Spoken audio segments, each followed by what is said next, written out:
Air India की flight में परोसे जाने वाले खाने को लेकर कांग्रेस सांसद मणिकम टैगोर ने सवाल उठाए हैं और सोशल मीडिया पर एयर इंडिया की वेबसाइट का स्क्रीनशॉट भी जो है वो शेयर किया है और सवाल खड़े किए हैं कि हिंदू और मुस्लिम भोजन क्या होता है।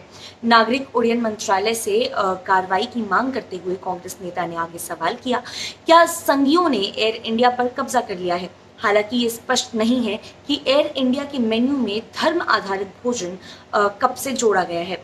भोजन का नाम आहार संबंधी पसंद के बजाय अब धर्म के आधार पर रखने से सवाल उठे हैं, खासकर तब जब एयर इंडिया के मांसाहारी भोजन में भी स्पष्ट रूप से लिखा गया है कि वो गोमांस या पोर्क नहीं परोसते हैं।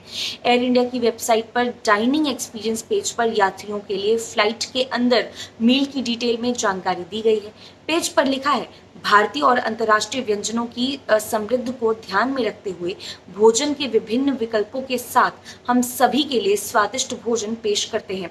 हालांकि भोजन संबंधी प्राथमिकताओं में डायबिटीज मरीजों के लिए भोजन से लेकर बच्चों के भोजन तक जो है वो विविधता है, लेकिन धर्म पर आधारित भोजन की मौजूदगी से सवाल खड़े हैं। हिंदू भोजन को लेकर एयर इंडिया ने लिखा है कि हिंदू समुदाय के यात्रियों के लिए भारतीय भोजन शैली में तैयार किए गए मेन्यू में चिकन, मछली, अंडे, सब्जियां, स्टार्च या डेयरी उत्पाद शामिल हो सकते हैं। वहीं मुस्लिम भोजन को लेकर लिखा गया है कि मुस्लिम समुदाय के यात्रियों के लिए भारतीय व्यंजन शैली में तैयार किए गए मेन्यू मुस्लिम आहार आवश्यकताओं के अनुसार प्रमाणित हलाल रसोई में तैयार किए जाते हैं। इसके अलावा एयर इंडिया ने यहूदी समुदाय के लिए लिखा है कि यहूदी समुदाय के यात्रियों के लिए प्रमाणित कोशेर रसोई में यहूदी आहार आवश्यकताओं के अनुसार तैयार किया गया।